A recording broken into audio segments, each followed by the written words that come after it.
Magandang gabi, magandang umaga, magandang hapon sa inyong lahat.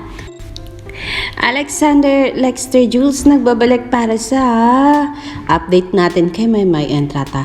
Gusto kong bigyan ng emphasis kasi mga kamay word itong napakaikling comment ni Maymay with regards kay Alexa and kay KD Estrada yesterday. Kung naalala nyo, kilig to the maximum level itong ating dalaga nang makitang gaano ka romantic itong si KD Estrada para kay Alexa Ilacad. And yes, hindi niya maitago-tago and kitang-kita naman talaga ang kanyang pagka-kilig doon na to the extent na naging buy abunda na siya and going deeper sa kanyang mga questions kay KD Estrada.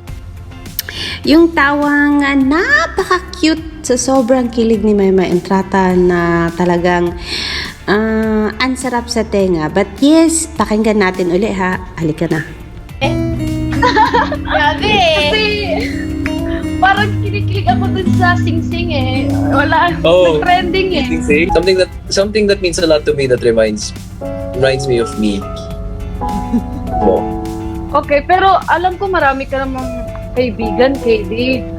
Pero sa Alexa, Ayaw hindi naman mabigyan din, ng lalaki ganyan. naman din tayo, diba? Oo nga. Wala naman nagbibigay sa akin.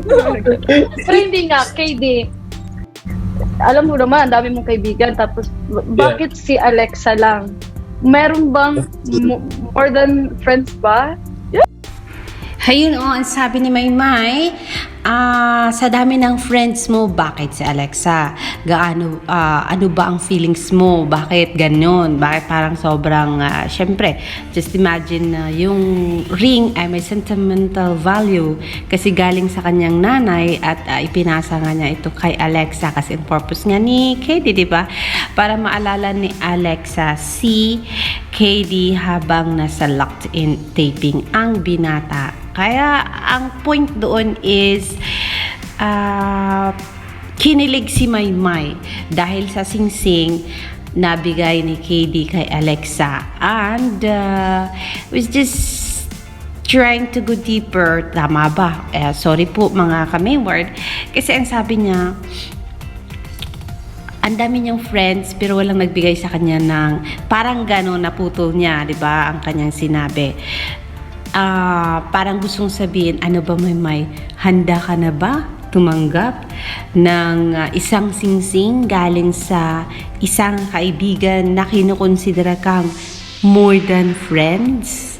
Na sasabihin din ng lalaki na something na means so much to him, meant so much to him na ipasa niya sa'yo. Naku, Maymay ha, huwag kang ganyan na. Pero but anyways, ito lang naman ay katuwaan lang Meridel Maymay Entrata. Don't get me wrong. And yes, mga kamayward, don't get me wrong again ha. Basta lang, ang sinasabi ko lang, naku, sa mga nagbabalak dyan para kay Maymay, kung sino ka man ha, kung seryoso ka, baka pwede mo rin iparamdam kay Maymay ang pagmamahal mo.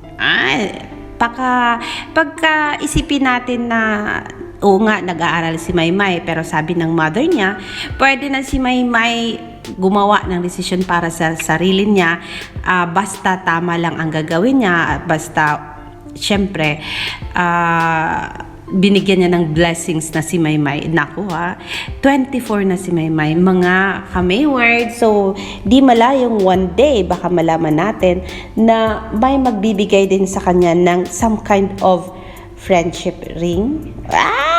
Whatever ring.